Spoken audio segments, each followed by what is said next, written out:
क्या आपने कभी सोचा है कि आज सुबह जो राह में आपको किसी ने मुस्कुराकर देखा, या कल रात जब आप अकेले थे अचानक एक अजीब सा सुकून महसूस हुआ, क्या ये सब बस यूं ही था?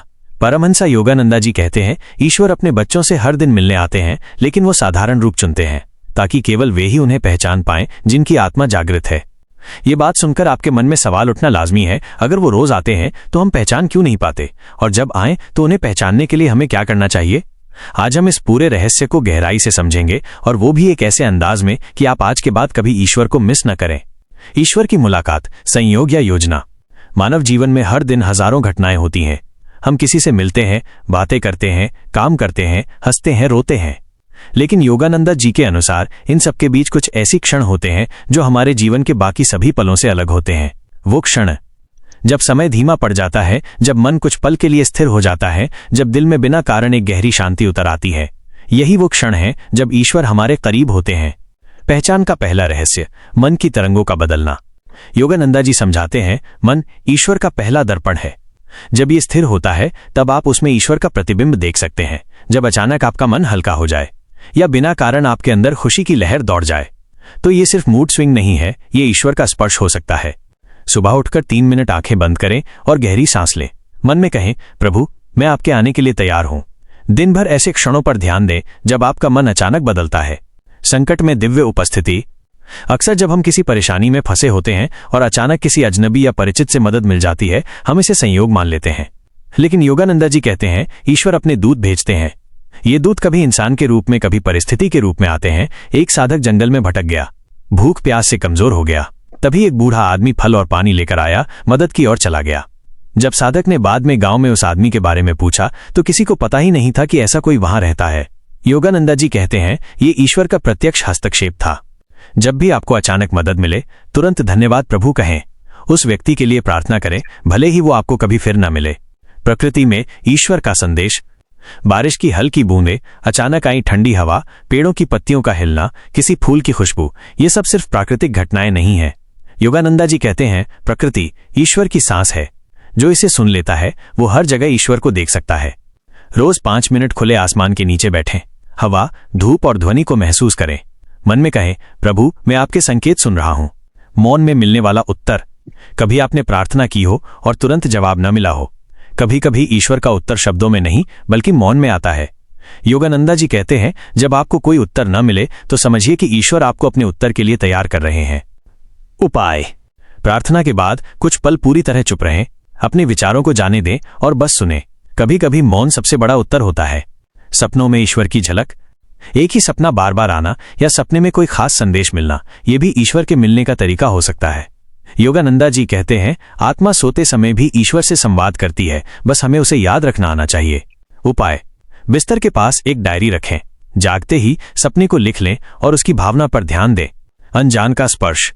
कभी किसी ने आपको छूकर ऐसा एहसास दिया कि आप रो पड़े या आपके भीतर शांति भर दी, यह भी ईश्वर की उपस्थिति का संकेत है। ऐसे क्षण को अपने दिल में संजो लें, उस पल को बार बार याद करके आभार व्यक्त करें। अंतिम संदेश, दिल की आंख खोलो। सच तो यह है कि ईश्वर हर दिन आते हैं, लेकिन साधारण रूप में। कभी वो किसी की मुस्कान बनकर, कभी मददगार हाथ बनकर, कभी एक अनकही भावना बनकर आते हैं। योगानंदा जी का कहना है, जिस दिन तुम अपने दिल की आंख खोल दोगे, उस दिन से तुम्हें हर चेहरा, हर घटना, हर हवा का झोंका ईश्वर का रूप लगेगा। 1. सुबह उठते ही प्रभु को आमंत्रित करें, आइए प्रभु आज मुझसे मिलने। 2. दिन भर घटनाओं पर ध्यान दें, कौन सा पल अलग लगा।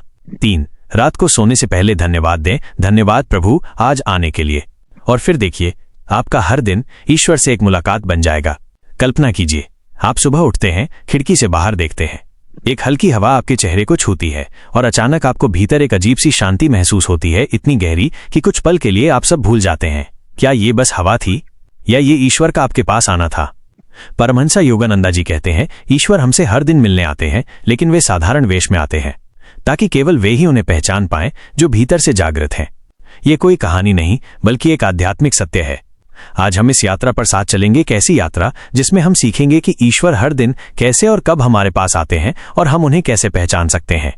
ईश्वर की उपस्थिति सिर्फ मंदिर में नहीं। हम में से ज्यादातर मानते हैं कि ईश्वर को केवल मंदिर, मस्जिद, गुरुद्वारे या चर्च में पाया जा सकता है, लेकिन योगानंदा जी कहते हैं, ईश्वर की उपस्थिति केवल पवित्र स्थानों तक सीमित नहीं बल्कि वो हर उस जगह है जहां प्रेम, करुणा और शांति का संचार होता है। जब आप किसी भूखे को खाना खिलाते हैं, जब आप किसी उदास इंसान को दिलासा देते हैं, जब आप बिना किसी स्वार्थ के किसी के लिए अच्छा सोचते हैं, उस समय आप ईश्वर से मिल रहे होते हैं। हर दिन एक निस्वार्थ काम करें, बिना ये सोचे कि सामने वाला आपको धन्यवाद कहेगा या नहीं। दिन के अंत में उस क्षण को याद करें और अपने भीतर आए सुकून को महसूस करें। साधारण रूप में दिव्यता। योगानंदा जी के एक शिष्य ने एक बार उनसे पूछा, गुरुदेव, क्या ईश्वर सच में मेरे सामने आ सकते हैं? उन्होंने मुस्कुराकर कहा, हाँ, वे आपके सामने आते हैं, लेकिन आप उन्हें पहचान नहीं पाते क्योंकि आप उन्हें किसी विशेष चमत्कारिक रूप में देखने की अपेक्षा रखते हैं। ईश्वर का सबसे बड़ा चमत्कार यह है कि वे साधारण में छिप जाते हैं। कभी वे किसी राह चलते अजनबी की मुस्कान बनकर, कभी किसी बच्चे की हंसी में, कभी किसी बुजुर्ग के आशीर्वाद में, और कभी सिर्फ एक हवा के झोंके में आते हैं जो आपके मन का बोझ हल्का कर देता है। मन का दर्पण, पहचान की पहली कुंजी।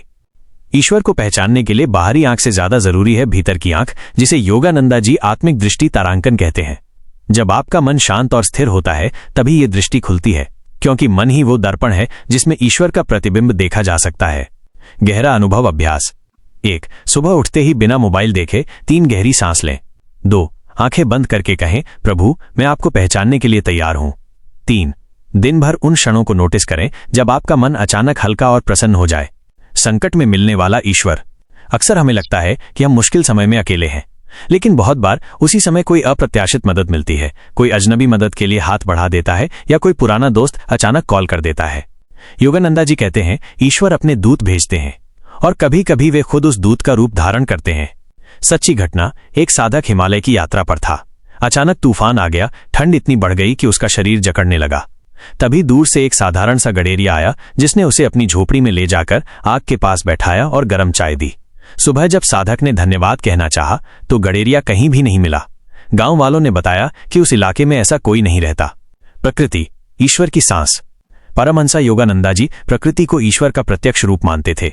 पेड़ों की पत्तियों का हिलना, पक्षियों की चहचहाहट, बादलों की चाल, ये सब ईश्वर के संकेत हैं। जब आप प्रकृति के साथ समय बिताते हैं तो आप सीधे उनकी उपस्थिति में होते हैं। हर दिन कम से कम 5 मिनट आसमान को देखें, हवा, धूप और ध्वनियों को महसूस करें। मन में कहें, प्रभु, मैं आपको सुन रहा हूं। मौन, ईश्वर की भाषा। हम अक्सर सोचते हैं कि ईश्वर उत्तर शब्दों में देंगे, लेकिन योगानंदा जी कहते हैं, मौन ही ईश्वर की सबसे शुद्ध भाषा है। जब आप प्रार्थना करते हैं और जवाब तुरंत नहीं मिलता तो हो सकता है कि ईश्वर ने मौन के रूप में जवाब दिया हो। प्रार्थना के बाद 2 मिनट पूरी तरह चुप रहें, अपने दिल की धड़कन और सांस को सुने, वही ईश्वर का उत्तर है।